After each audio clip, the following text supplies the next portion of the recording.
How's it going, guys? Welcome back to the channel, Make Money Trucking. So I had a couple of questions on as far as what do you do to get a truck registered after you buy the truck, or what's the process, what's next after you buy the truck, getting it registered and getting it ready to get to work.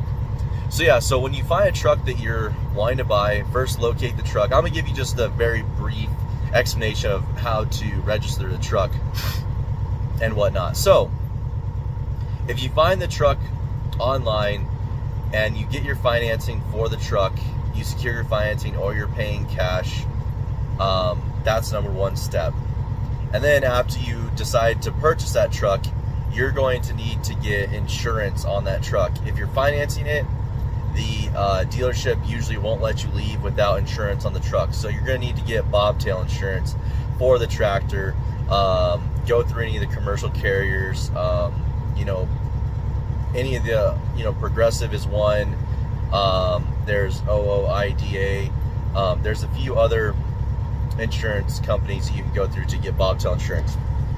Usually if you are, like I said, if you're financing it, they're going to want you to have insurance before you take it off the lot. And then after that, once you receive the truck, you're going to basically take it back home, and then you're going to need to get it weighed. So most states are going to want you to have a scale ticket. And if you're looking to lease the truck on to a carrier and run under their authority in DOT, you do not need to get a DOT or MC number at all. All you need to do is go to your locality and get the vehicle registered. Basically, they'll send you a title receipt, and then that'll transfer the title to your name or into your business's name. Now, if you don't have a LLC established, the way I did it back in the day was I went to my bank. At the time it was Wells Fargo, and they had a business banker advisor there, and she actually helped me set up the LLC and the Secretary of State for the state you're out of. So you're going to want to get that as well. This is if you plan on obviously running the truck under for business and whatnot, which that's probably the case. If you're going to buy a truck, you're going to want to run it and have your own business. So yeah, get the LLC established. You can do this prior to even purchasing the truck. I did mine 4 or 5 months early before I even bought a truck and started running. So establish LLC. There are probably third-party people online that can help you with this as well. There might be services out there. I just went to my local bank and did it, and it was pretty easy. And then now I have an accountant that can do that as well.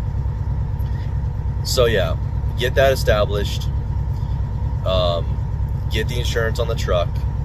Get the truck, and then go and get the registration done on the truck like you would an your car, truck, regular automobile. And they're going to ask you when you're there if you plan to get apportioned plates. So apportioned plates allow you to go state to state and whatnot. And depending on your carrier that you're leased onto, most of the time they're going to want you to get apportioned plates.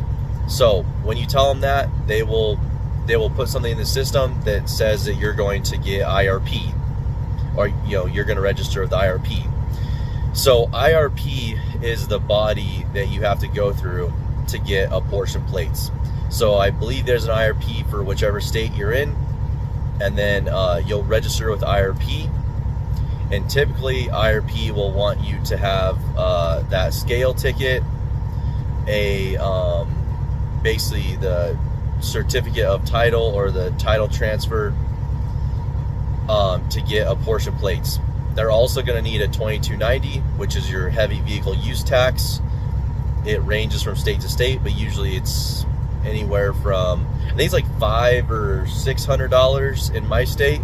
Yours may be different. So yeah, there's a lot of things going on here. I would get a pen and paper and start writing this stuff down. So in order to get your apportioned plates, you're going to need to do your 2290. You're going to need a scale ticket.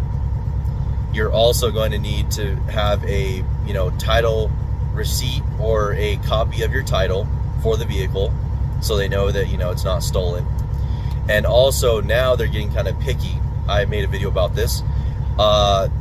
If you're going to be leasing on to a company, they're going to want a lease agreement signed by both parties, you and the company you're leasing on to. They're also going to need the company's EIN number, basically, because on your registration, or your cab card is what you're going to get. So the registration for the semi is going to be a cab card. If you're already a truck driver, you know what a cab card is.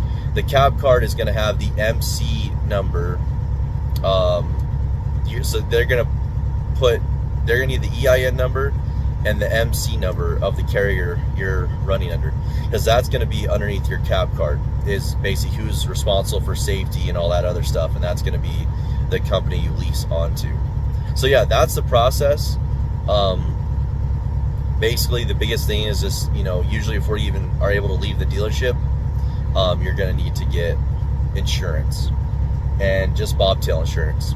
And also, when you lease onto a carrier, you're still only going to need bobtail insurance, and they might have you get a couple more insurance items, like for to cover a non-owned trailer.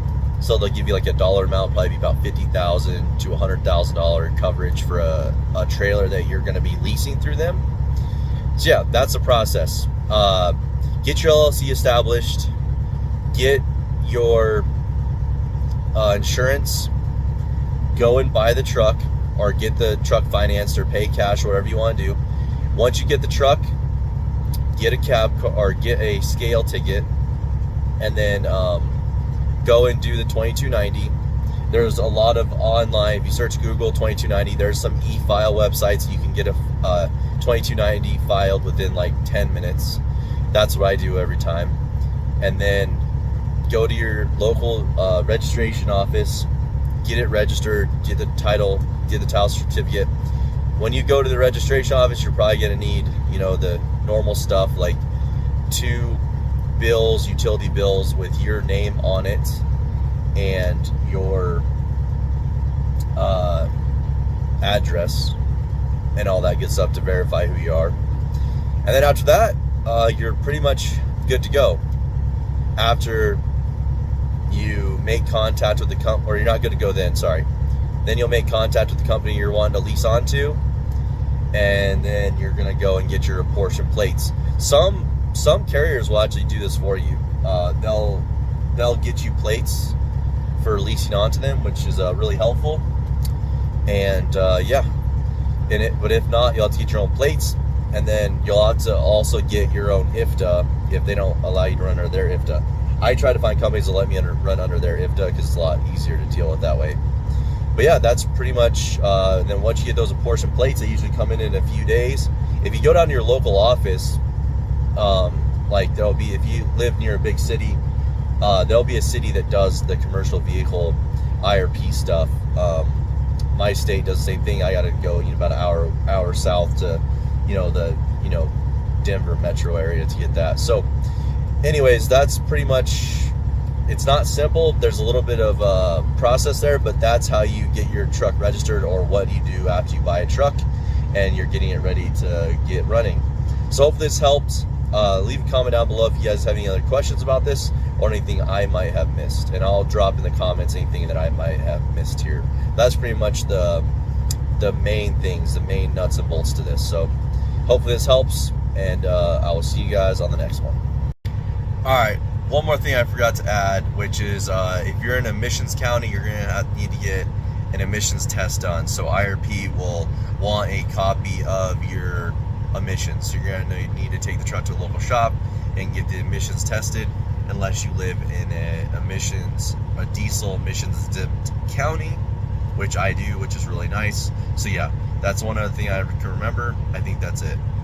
All right, really fast. This is going to be for if you are going to be leasing on under a carrier's DOT and authority. This is going to be the process for that. There's a whole nother process if you're getting your own DOT and authority and all that good stuff.